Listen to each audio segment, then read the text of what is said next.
যদি প্রবাসীরা রেমিটেন্স শাটডাউনের ঘোষণা দেন এবং দেশের অর্থনীতিতে যদি কোনো প্রভাব পড়ে, এর জন্য একমাত্র দায়ী থাকবে প্রবাসী কল্যাণ মন্ত্রণালয়ের মাননীয় উপদেষ্টা ডক্টর আসিফ নজরুল, একমাত্র ব্যক্তি। যদি রেমিটেন্স কখনো শাটডাউন হয়, বন্ধ হয়, ওনার কারণেই হবে, আর কারো কারণে না। আসিফ নজরুল সাহেব যে ফেসবুকে তিনি পোস্ট করলেন যে গীবতকারীদের থেকে সাবধানে থাকবেন, গুজব ছড়াবেন না। প্রশ্ন হচ্ছে যে ওনাকে নিয়ে গীবত করতেছে কে, আর ওনাকে নিয়ে গীবত করার কারণটা কি? কারণ হচ্ছে এটি, আজকে আপনারা প্রত্যক্ষদর্শী যে তিনি সৌদি আরবের এত বড় অপহরণ বা বিভিন্ন সমস্যা নিয়ে সাংবাদিকদের সাথে মত বিনিময় করার জন্য সময় দিয়ে তিনি সেটা না করে চলে আসছেন, কাউকে না জানিয়ে চলে আসছেন। এটা কি বেইমানি না? আজকে প্রায় 3 মাস ধরে প্রবাসীরা বিভিন্ন দেশ থেকে কেউ একা একা রেমিটেন্স শাটডাউন ঘোষণা দিয়ে দিচ্ছে, একাই, যে আমি আজকে থেকে রেমিটেন্স শাটডাউন ঘোষণা দিলাম। কোনো কোনো দেশ থেকে আবার আপনার এই বিভিন্ন সংগঠনের ব্যানারে রেমিটেন্স শাটডাউনের ঘোষণা দিচ্ছে। প্রথমে ওনাকে আজকে 3টা মাস ধরে প্রত্যেকটা প্রবাসী তাদের নিজ নিজ জায়গা থেকে প্রচুর অনুরোধ করেছেন। এটা নিয়ে উনি কোনো ফেসবুকে স্ট্যাটাস দেন না, কোনো সাংবাদিকের সাথে কথা বলেন না। এরপর যখন একটা বিষয় আপনাদেরকে আমি বলি, গীবতটা আসলে উনি কী বলছেন। উনি ওনার মন্ত্রণালয় থেকে একটা সরকার একটা ছিল, সংবাদ ছিল, আপনারা জানেন যে প্রবাসীরা দেশে আসলে 2 মাসের বেশি থাকলে তাদের মোবাইল ফোন রেজিস্ট্রেশন করতে হবে। আপনারা নিচের সংবাদটি দেখেছেন। তো প্রবাসীরা এটাকে আসলে এটা তারা যেটা বলতে চাচ্ছে যে, তো আমি 2 মাসের বেশি যদি দেশে থাকি, আমাকে মোবাইলটা রেজিস্ট্রেশন করতে হবে, তাহলে তো আমার 2 মাসের বেশি থাকার দরকার নেই। তার মানে সরকার সোজা বলতে পারতেছে না, ইশারা ইঙ্গিতে বলতেছে যে তুমি 2 মাসের বেশি সময় দেশে থেকো না। ওই কথাটা কেন লিখলো, এটা হয়ে গেছে গীবত। ওই কথাটা বলার সুযোগটা কে দিল, এই প্রশ্ন আসলো না। এরপর আরেকটা কথা বলি, উনি একই পোস্টে লিখছে প্রবাসীদের মোবাইল ফোনের ব্যাপারে একটা কথা বলছে। আমরা এটা আবার অন্যভাবে কেউ নিয়েন না, আমরা স্বৈরাচার সরকার বলতেছি বারবার, শেখ হাসিনার অনেক কিছু নিয়ে আমরা অনেক কিছু করতেছি।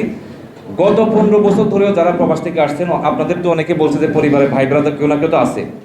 প্রবাসীরা তাদের ব্যবহৃত মোবাইল ফোন 1টা বা 2টা যা থাকে, এটার বাইরে 2টা মোবাইল ফোন প্রবাসীরা আনায়াসে আনতে পারছে সব সময়। এটা নিয়ে খুব বেশি বাধা কখনো দেয় নাই। 2-এর অধিক যখন হয়ে গেছে হয়তো সেটা নিয়ে কোনো ঝামেলা হইতে পারে, কিন্তু 2টা মোবাইল ফোন আনতে পারছে। উনি কি করলেন, উনি চালাকি করে সেখানে একটা জিনিস উল্লেখ করে দিলেন যে আগে একটা ফোন আনতে পারতো, এখন আমরা 2টা ফোন আনার সুযোগ দিচ্ছি। আমি আপনাদেরকে দেখাতে পারবো ব্যাগেজ নীতিমালা 2023 এবং 2025-এর মধ্যে পার্থক্য কী। ব্যাগেজ নীতিমালা 2023-এর মধ্যে বলা আছে যে তিনি একটি পুরনো মোবাইল ফোন আনতে পারবেন, সাথে একটি নতুন মোবাইল ফোন আনতে পারবেন। এটা ছিল ওই সময়ের একটা সিস্টেম।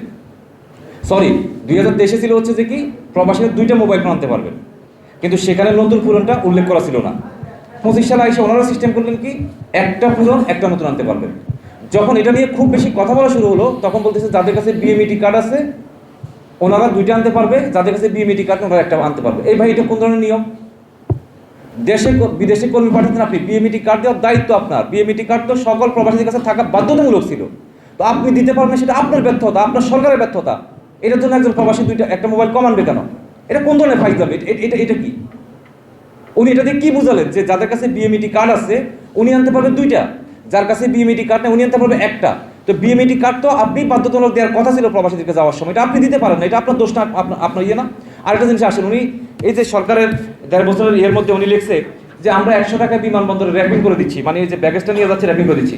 স্পষ্ট লেখা আছে যে বিএমইটি কার্ড যার আছে তার হচ্ছে 100 রিয়াল, যার নাই তার হচ্ছে 300 রিয়াল, তার 300। তো এগুলো তো বৈষম্য আপনি দিচ্ছেন। এরকম হচ্ছে যে কি শত কথা বলতে পারবো।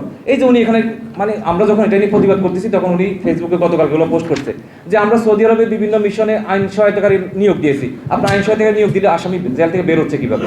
এই আসামিগুলো তো বের হয়ে যাওয়া হচ্ছে যিনি বাদী, যিনি ভুক্তভোগী, উনি তথ্য প্রমাণ দিয়ে হেল্প করতে পারে না, সৌদি আরবে আরবিতে কথা বলতে পারে না, আইনি সহায়তা পায় না। তো আপনার আইন সহায়তাকারী থাকলে আসামি বাইরের কীভাবে? তারপরে হচ্ছে যে আমি আপনাদের খুব বেশি দেখাবো না, আপনারা জানেন 2 দিন আগে দেখছেন যে সৌদি আরবের একটা ভিসা বাংলাদেশে আসলে মেয়াদ থাকে খুব সম্ভবত 60 দিন, 2 মাসের মধ্যে যেতে হয় না, 3 মাসের মধ্যে, 90 দিনের মধ্যে যেতে হয়।